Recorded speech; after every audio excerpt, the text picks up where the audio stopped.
Hi YouTube, how are you doing?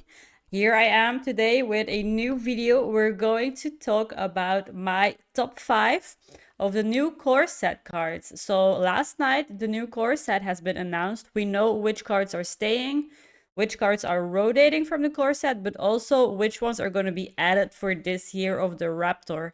I'm not going to go through all of them, but I will give you a link where you can see the overview in case you want to check it out yourself if you haven't yet. And also in the comments, let me know which ones are your top 5 or which ones are you most hyped about to see in the core set for 2025. And then without waiting any longer, let's just have a look at my top 5 cards. They're not in order. Like there's no countdown to the best one. These are just the top 5 that stood out to me the most. The first one is the Vibrant Squirrel. I don't know if you remember this card, but it was always pretty good in that token druid. Like it could go in the druid with the taunts where you had ways to like summon multiple. It's just a very good one drop anyway. Like it doesn't even matter if you want to have like synergies or anything. Like you play it on one, it's a 2/1, and when it dies, it shuffles 4 acorns into your deck that you can draw and then summon more squirrels. So basically just a very good one drop for druid, and hopefully it will go into like a faster aggro type of druid that we haven't really seen lately. Because ramp druid has been just so popular these days. So hopefully with this in the core set, we'll see some sort of token druid, buff your small minions druid, something like that. Okay, let's go to the next card. The Mountain Bear. For obvious reasons. From bear to bear. But now, just this was always a very strong card, right? It was 7 mana, 5/6, but also the Death Rattle summon 2/4 cups with taunt was very strong, very annoying for opponents to try and get through if you couldn't silence it. I know there's gonna be ways to proc the Death Rattle as well. It used to be in the past, but now as well, I will show you that this card has also been added to the core set. Not one of my top 5s, but has good synergy with the bear, so just wanted to point it out.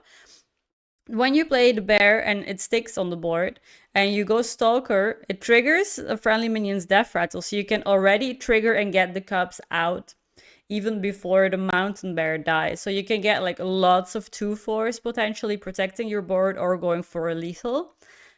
So that's why I think this Mountain Bear deserves to be in my top 5 as well. Okay, moving on to the next one, Bye Bear. We have Anachronos. I think this was just a really cool design. I loved playing this card when it was in standard. I'm really happy to see it coming back. I don't know how it's going to be, in what kind of deck it's going to fit, but just the whole idea of like poofing all the minions 2 turns away into the future and having to think about that, keeping that in mind that they will come back eventually. You can easily misplay around that with board space issues and stuff. Just really cool design. I love this card. Happy to see it back, and hopefully we can build a paladin deck around this card, or have it included at least. Then the next one is Finja, the Flying Star. This card, I don't know, like on its own, it's probably too expensive. It won't be that good unless you can give it rush somehow.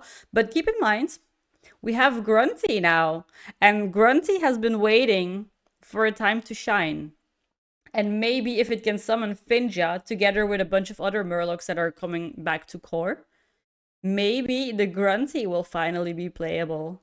And that's one of the reasons why I love Finja. Also, obviously, because it's a very cool card, but also because I feel like there is finally hope for Grunty, seeing this Finja coming back to core. Obviously, 5 mana for a 2/4.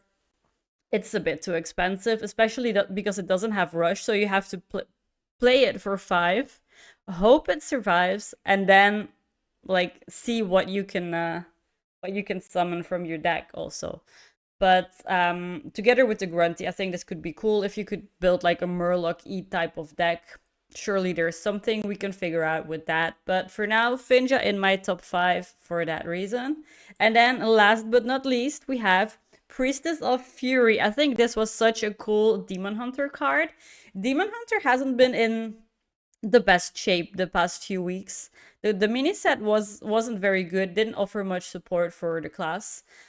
Priestess of Fury, I think, was always a very, very cool card. I'm pretty sure there will be ways to cheat this out. I haven't looked at any synergies yet, but like imagine you can cheat out this big demon, or you can copy it, or you can discount it, play it from hand. There's definitely something you can do with it, and just the damage it does at the end of the turn, the 6, it can help you clear boards, or it can help you push for lethal. So I'm very hopeful that with this card and with the other cards in the core set as well for Demon Hunter, that hopefully Demon Hunter, and in particular a big Demon Hunter of some sorts, will be playable again. So let's hope for that. And guys, this was my top 5 cards for the new core set. I hope you enjoyed the video, and please let me know which cards you really like in the core set right now and how you would want to use them in your decks. And thank you for watching, and I'll see you again tomorrow. Bye!